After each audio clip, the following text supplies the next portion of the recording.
a máa kú ìsinmi òpin ọ̀sẹ̀. Èyí kò ní jẹ́ ìsinmi òpin ọ̀sẹ̀ lórí ilẹ̀ fún gbogbo wa àmín. Ìròyìn Feli-feli náà ló dé sí ojú amóhùnmáwòrán yín láti ìkànnì ayélujára Feli-feli TV. Lónìí ti ṣe ọjọ́ mẹ́ta, ọjọ́ Sátidé ti ṣe ọjọ́ kọkànlá nínú oṣù kọkànlá ọdún 2023. Fún mi Adénúgà lóníròyìn. Síwájú kẹ́ tó bá àwọn ìròyìn ọ̀hún lẹ́kùnrẹ́rẹ́, ẹ jẹ́ ká dé òkè lọ́hùn náà à ń bọ̀.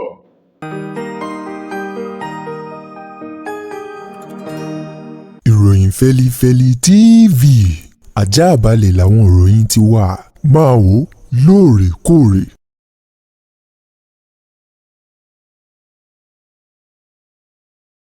Ìròyìn ọ̀hún rèé lẹ́kùnrẹ́rẹ́. Ìjọba àpapọ̀ orílẹ̀-èdè Saudi Arabia ni wọ́n ti jẹ́jẹ̀ẹ́ láti ṣe ìrànwọ́ ohun tí àtìlẹ́yìn fún orílẹ̀-èdè wa Nijiria nípa dídá àwọn ilé-iṣẹ́ ńláńlá èyí tó tóbi sílẹ̀ ní orílẹ̀-èdè yìí. Bákan náà, ṣíṣe ìrànwọ́ àtúnṣe ohun tí àtúntò fún ilé ìfowópamọ́ àgbà ilẹ̀ yìí CBN. Ọ̀rọ̀ yìí wà nínú àtẹ̀jáde kan eléyìí tí alákòóso fún ọ̀rọ̀ ìkànnì ìbánidọ́rẹ̀ẹ́ ti àwọn ènìyàn lórílẹ̀-èdè Nàìjíríà, ẹni tó jẹ́ alákòóso fún ìgbòkègbodò ọ̀rọ̀ tó ń lọ lórílẹ̀-èdè yìí àti ọgbọ́n inú eyín Mohammed Idris, èyí tó gbé jáde lánàá tó sọ wípé ìjọba àpapọ̀ orílẹ̀-èdè Saudi Arabia tó ń ti ìjọba àpapọ̀ orílẹ̀-èdè Nàìjíríà wọn yóò bẹ̀rẹ̀ sí nawọ́ ìbáṣepọ̀ eléyìí tó lọ́rìn sí àárín orílẹ̀-èdè méjèèjì, níbi tí ìjọba orílẹ̀-èdè Saudi Arabia tí wọ́n ní wọ́n ti ṣe ìlérí tó ń tẹ àtìlẹ́yìn wípé láìpẹ́ láì jìnnà orílẹ̀-èdè Nàìjíríà yóò bẹ̀rẹ̀ sí ní máa rí àwọn afẹ́fẹ́ èyí tó fi ara hàn wípé lótìtọ́ àti lódodo ilẹ̀ yìí òun náà ti ń dàgbà sókè, wípé yóò máa fẹ́ sí wọn lára nípa pípèsè àwọn ilé-iṣẹ́ eléyìí tí wọ́n máa ṣe ní orílẹ̀-èdè yìí tí ó máa pèsè àwọn nǹkan àlùmọ́nì àtọhun ohun ìgbàlódé tí wọn yóò dá àwọn ilé-iṣẹ́ ọ̀hún sílẹ̀. Bákan náà, Mohammed Idris tó jẹ́ alákòóso fún ọ̀rọ̀ tó ń lọ ní orílẹ̀-èdè yìí àti ọgbọ́n inú, ó tẹ̀síwájú nínú ọ̀rọ̀ rẹ̀ ó ní ẹ̀jẹ̀ yìí kò mọ ní ìbàdílé tí wọ́n fẹnu wí yìí. Ó ní àti wípé ètò ọrọ̀ ajé ilẹ̀ yìí pàápàá jù ilé ìfowópamọ́ CBN tí ṣe ilé ìfowópamọ́ orílẹ̀-èdè Nàìjíríà, ó ní orílẹ̀-èdè Saudi Arabia ni àwọn pẹ̀lú ìjọba ilẹ̀ yìí wọn yóò jọ jókòó yí tábìlì pò ọ̀nà tí wọn yóò gbà tí owó náírà tóun náà yóò fi padà bọ̀ sípò tí yóò níyì láwùjọ àwọn owó. Ó ní lára àwọn ẹ̀jẹ́ tí orílẹ̀-èdè Saudi Arabia tó jẹ́ nìyẹn ní ìgbà tí ààrẹ Bọ́lá Ahmed Tinubu tí í ṣe ààrẹ orílẹ̀-èdè yìí tó lọ fún ìpàdé kan èyí tó ní ṣe pẹ̀lú ìdàgbàsókè ilẹ̀ adúláwọ̀ àti orílẹ̀-èdè Saudi Arabia, níbi tí ààrẹ Bọ́lá Ahmed Tinubu pẹ̀lú ọmọọba orílẹ̀-èdè Saudi Arabia eyín Mohammed bin Salman tí wọ́n jọ jókòó tí wọ́n jọ sọ àsọyépọ̀ tíbi tí wọ́n ti ń fi ikùn lókù tí wọ́n fi orí korí fún ọ̀nà àbáyọ ìdàgbàsókè orílẹ̀-èdè Nàìjíríà. Nínú ìpàdé ọ̀hún tí ààrẹ Bọ́lá Tinubu èyí tó kópa níbẹ̀ ni ọ̀rọ̀ ọ̀hún ló ti jáde lánàá kó tó di wípé alákòóso fún ọ̀rọ̀ tó ń lọ ní orílẹ̀-èdè yìí àti ọgbọ́n inú eyín Mohammed Idris ó taari ọ̀rọ̀ ọ̀hún léde fáwọn akọ̀ròyìn. Ọ̀gá àgbà fún iléeṣẹ́ ọlọ́pàá ní orílẹ̀-èdè wa Nàìjíríà eyín IG Ẹgbẹ́tókun Káyọ̀dé ló ti pàṣẹ báyìí ìwádìí ọ̀fìnkìnítò lórí ìkọlù eléyìí tí wọ́n ṣe sí ààrẹ ẹgbẹ́ àwọn òṣìṣẹ́ ní ọ̀sẹ̀ kan ó lé díẹ̀ sẹ́yìn. eyín Comrade Joe Ajaero èyí tí wọ́n kọlù nílùú Ògbèrì tí ṣolúlu ìpínlẹ̀ Imo, níbi tí wọ́n sọ pé nínú ìkọlù ọ̀hún àwọn jàǹdùkú oníṣẹ́ ibi èyí tó kọlù Comrade Ajaero ti ṣe ààrẹ NLC, níbi tí wọ́n ti nà tí wọ́n ṣe léṣe tí wọ́n sì nà tí ojú bàbá ọ̀hún tó wú kùgbùkùgbù. Ní báyìí ọ̀gá àgbà yanyan fún iléeṣẹ́ ọlọ́pàá ní orílẹ̀-èdè wa Nàìjíríà Káyọ̀dé Ẹgbẹ́tókun ó ti ní láìpẹ́ láì jìnnà gbogbo àwọn ènìyàn oníṣẹ́ ibi èyí tó sá pamọ́ sínú òkùnkùn tí wọ́n ta fàrùn sínú ìmọ́lẹ̀, gbogbo pátá ni wọn yóò wọ́ jáde pàápàá jù àwọn tí wọ́n ṣe ìkọlù sí Joe Ajaero tí ṣe ààrẹ NLC, gbogbo wọn ni wọ́n fọwọ́ òfin mú jáde. Wọ̀nyí ni ọ̀rọ̀ eléyìí tó jẹyọ nínú ọ̀rọ̀ kan eléyìí tí alukoro fún iléeṣẹ́ ọlọ́pàá ní orílẹ̀-èdè wa Nàìjíríà èyí tó tari léde nílùú Òwèrì lánàá ti ṣe ọjọ́ Jímọ̀ lásìkò tí àwọn akọ̀ròyìn tí wọ́n fi ọ̀rọ̀ wá lẹ́nu wò tí wọ́n sì ń kí káàbọ̀ sí ìpínlẹ̀ Imo lórí ìpalẹ̀mọ́ ìbò eléyìí tí ó wáyé lónìí tí í ṣe Sátidé èyí Adéjọbí Olúmúyìwá èyí tó gbé ọ̀rọ̀ ọ̀hún léde ó ní láìpẹ́ láìjìnà pẹ̀lú àṣẹ eléyìí tó ọ̀gá àgbà ọlọ́pàá pa yìí wípé ọ̀gá àgbà eléyìí tó jẹ́ igbákejì ọ̀gá àgbà ìyẹn fún iléeṣẹ́ ọlọ́pàá orílẹ̀-èdè wa Nàìjíríà ẹ̀ka eléyìí tó ń wá ṣe ìwádìí ìwà ìbàjẹ́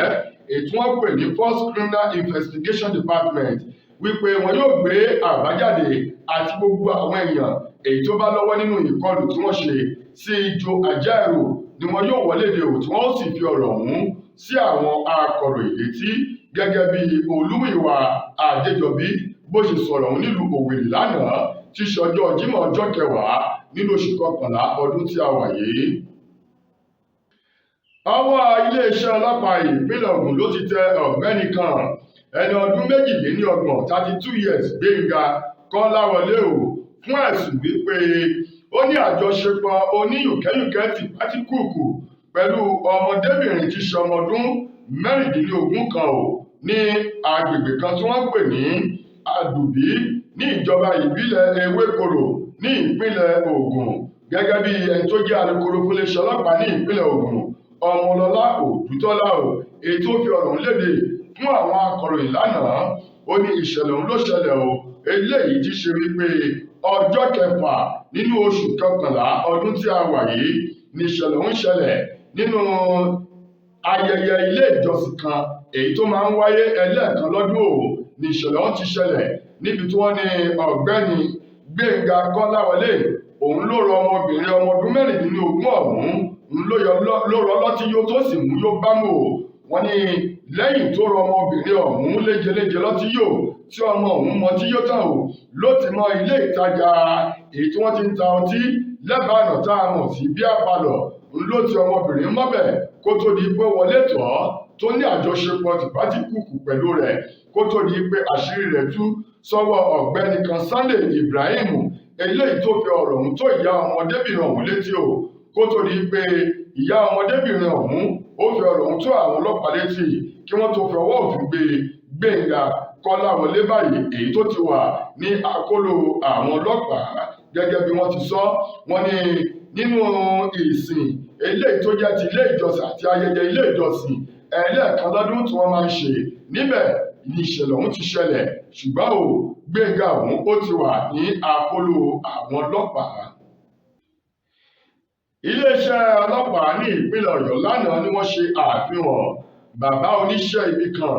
ẹni ọdún 45 afurasí elétùtù ọ̀la èyí tí wọ́n ká orí èèyàn àti àwọn ẹ̀yà ara èèyàn mọ́ lọ́wọ́ arákùnrin ọ̀hún ẹni ọdún 45 náà Hasan Kọ́láwọlé gẹ́gẹ́ bí wọ́n ti sọ wọ́n ní orí ènìyàn tútù ìní wọ́n ká mọ́ arákùnrin ọ̀hún lọ́wọ́ nílùú Ìbàdàn eléyìí tó fẹ́ fi ṣe ètùtù ọ̀la gẹ́gẹ́ bí wọ́n ti sọ Kọ́láwọlé òun tí wọ́n ṣe àfihàn rẹ̀ fún àwọn akọ̀ròyìn lólúléeṣẹ́ ọlọ́pàá ọ̀hún èyí tó ń bẹ ní Ẹlẹ́yẹlé nílùú Ìbàdàn tóun ti àwọn ènìyàn 9 mìíràn èyí tí wọ́n mú tí wọ́n jọ so papọ̀ tó sì jẹ́ pé iṣẹ́ ibi kan náà gbogbo wọn ni wọ́n yàn láàyò gẹ́gẹ́ bí alámòjútó fún iléeṣẹ́ ọlọ́pàá ní ìpínlẹ̀ Ọ̀yọ́ èyí tó ṣe àlàyé ọ̀hún ní ìgbàtẹ́ni tó jẹ́ alámòjútó fún iléeṣẹ́ ọlọ́pàá ní ìpínlẹ̀ Ọ̀yọ́ náà eyín Adébọ́lá Hamzat èyí tí alukoro fún iléeṣẹ́ ọlọ́pàá ní ìpínlẹ̀ ọ̀hún tó ṣe ojú fún níbi àfihàn àwọn oníṣẹ́ ibi ọ̀hún eyín SP Adéwálé Ọ̀ṣífẹ̀sọ ṣe é lálàyé fún àwọn akọ̀ròyìn ó ní ọ̀gbẹ́ni Hasan Kọ́láwọlé òun ni wọ́n ká orí ènìyàn tútù mọ́ lọ́wọ́ tòun ti ọwọ́ ènìyàn àti àwọn ẹ̀yà ara ènìyàn èyí tí wọ́n ká mọ́ lọ́wọ́ pẹ̀lú àwọn ènìyàn 9 míì èyí tí wọ́n jọ ṣiṣẹ́ ibi ọ̀hún tí wọ́n sì bá ẹ̀rọ alágbélétan laptop HP tí wọ́n tún gba ẹ̀yìn náà lọ́wọ́ wọn oníṣùgbọ́n ìdúró sí ìbẹ̀rẹ̀ sí òfẹ́ni ògbódómì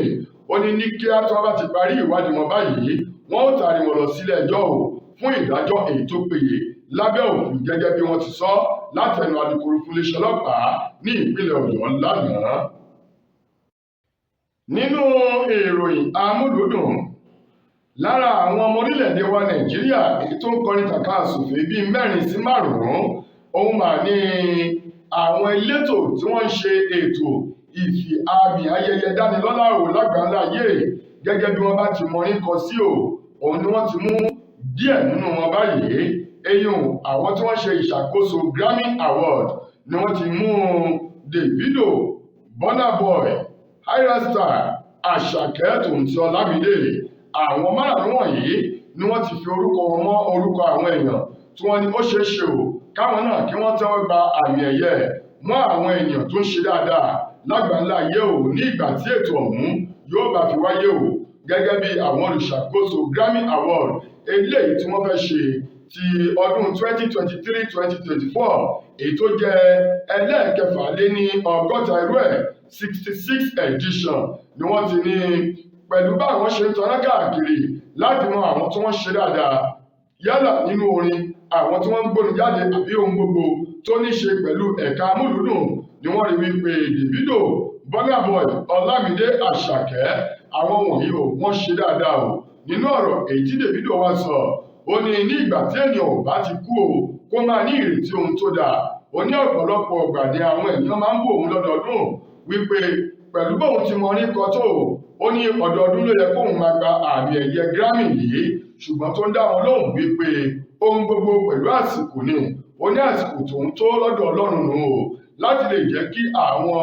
elétò ètò yìí kí wọ́n mú orúkọ òun mọ́ àwọn ènìyàn èyí tí ó gba àmì ẹ̀yẹ ọ̀hún. Ó ní bó bá bọ́ sí òun lọ́wọ́ déédéé ni bí ó sì bọ́ sí náà òun ó tẹ̀síwájú kò tún nǹkan kan kúrò bí kò ṣe wípé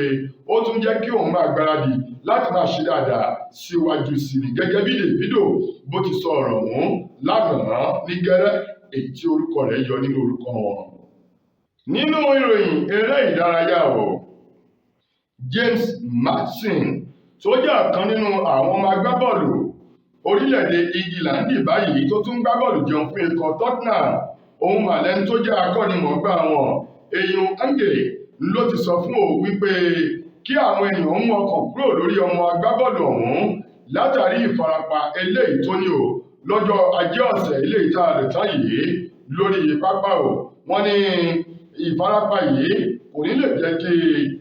ọ̀gbẹ́ni yìí èèyàn ọmọ agbábọ́ọ̀lù James yìí kó kópa nínú àwọn ìfẹsẹ̀wọnsẹ̀ ètò àwọn ajú rẹ̀ pàápàá jù ìfẹsẹ̀wọnsẹ̀ Euro qualifier eléyìí tí orílẹ̀-èdè England tí wọ́n fẹ́ gbá nínú oṣù tá a wà yìí. Wọ́n ní James Martin kò ní láǹfààní láti bá àwọn kópa látàrí egbò tó faragbé lórí pápá. Bákan náà ẹni tó jẹ́ akọ́nimọ̀ọ́gbá ikọ̀ Arsenal eyín Mikel Arteta òun ló ti dọ́gbọ́n sí ọ̀kan nínú àwọn agbábọ́ọ̀lù rẹ̀ tí ṣe gólì ikọ̀ agbábọ́ọ̀lù Arsenal ọ̀hún Aaron Ramsdale ló ti sì ní bẹ̀rẹ̀ ìpàkọ́ wípé gẹ̀ẹ́dẹ́mìrà rẹ̀ èèyàn kì í kọjú tu lọ́rán torí pé ẹgbẹgbẹ̀rún rẹ̀ kò tó sè lọ́bẹ̀. Ó ní lórí ìgbésẹ̀ eléyìí tí Aaron fẹ́ gbé yìí láti kúrò nínú ikọ̀ Arsenal olóhùn ìbágbà lámọ̀ràn láti ṣe pẹ̀lẹ́ kó sì farabalẹ̀ ó ní bíbẹ̀ kọ́ kó má lọ padà parí ìrìnàjò rẹ̀ sínú ikọ̀ agbábọ́ọ̀lù eléyìí tí ò nífẹ̀ẹ́ sí ó ní kó ṣe sùúrù títí di ìgbà tí sáà eléyìí àtàsìkò rẹ̀ yóò fi tẹnubẹ̀po nínú ikọ̀ Arsenal ọ̀hún. Ẹ jẹ́ kí n mélé náà sí kí n tó fún láwọn ìfẹsẹ̀wọnsẹ̀ èyí tó máa wáyé lópin ọ̀sẹ̀ yìí. Ikọ̀ agbábọ́ọ̀lù Chelsea, Liverpool, Manchester United tó ń ti Newcastle United àwọn wọ̀nyí ni wọ́n ti bẹ̀rẹ̀ sí ní lọ já kóló wọn báyìí láti gbé ọmọ agbábọ́ọ̀lù orílẹ̀-èdè France tó tún gbábọ́ọ̀lù jẹun fún ikọ̀ PSG eyín Kylian Mbappe ni wọ́n fẹ́ gbé láti wí pé ọ̀kan nínú àwọn ikọ̀ agbábọ́ọ̀lù mẹ́rẹ̀ẹ̀rin ọ̀hún Chelsea, Liverpool, Newcastle tó ń ti Manchester United ni wọ́n ti sọ pé àwọn ní ìfẹ́ ní ìgbà tí sáà eléyìí tá a wà yóò bá fi parí àdéhùn tí ń bẹ láàrin Kylian Mbappe pẹ̀lú ikọ̀ PSG tó bá ti tẹnubẹ̀po ọ̀kan nínú àwọn ikọ̀ agbábọ́ọ̀lù láti orílẹ̀-èdè England náà wọ́n fẹ́ gbé Kylian Mbappe báyìí kí Mbappe kó máa bọ̀ tí ó bá fi di ní oṣù kínní ọdún 2024. Díẹ̀ rèé nínú àwọn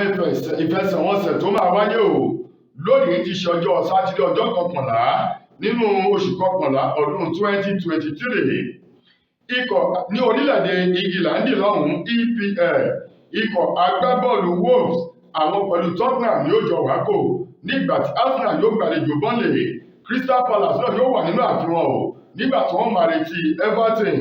Manchester United àwọn yóò gbàlejò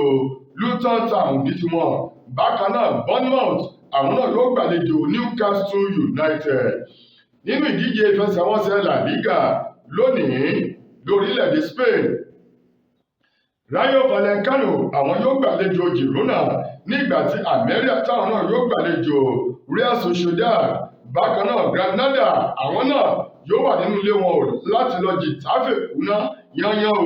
nígbà tí ikọ̀ Real Madrid àwọn yóò gbàlejò Valencia. Nínú ìdíje Italia Serie A lọ́hùn-ún, Lecce yóò gbàlejò AC Milan nígbà tí Juventus àwọn náà yóò gbàlejò Cagliari. Bákan náà Monza yóò gbàlejò Torino. Bó ṣe máa lọ nìyẹn nínú àwọn ìfẹsẹ̀wọnsẹ̀ nínú òpin ọ̀sẹ̀ tá a wà yìí pàápàá jù lẹ́yìn tí ṣọjọ́ sátidé. Ìròyìn Feli-feli kò ní jù báyìí lọ láti ìkànnì ayélujára Feli-feli TV. Títí di ìgbà míì tẹ́tùmọ̀ àbámi pàdé lórí ìròyìn ọ̀tun. Mo gbà á ládùúrà yìí pé eléyìí kò ní já òpin ìsinmi fún gbogbo wa o. Ẹjẹ́ àṣẹ jẹ́jẹ́ ire àánú Ọlọ́run wa kò ní fi wálẹ̀. Fún mi Adénúgà lórúkọ mi, ire àtayọ̀ ní tiwa. Ẹ ṣeun gan ni o.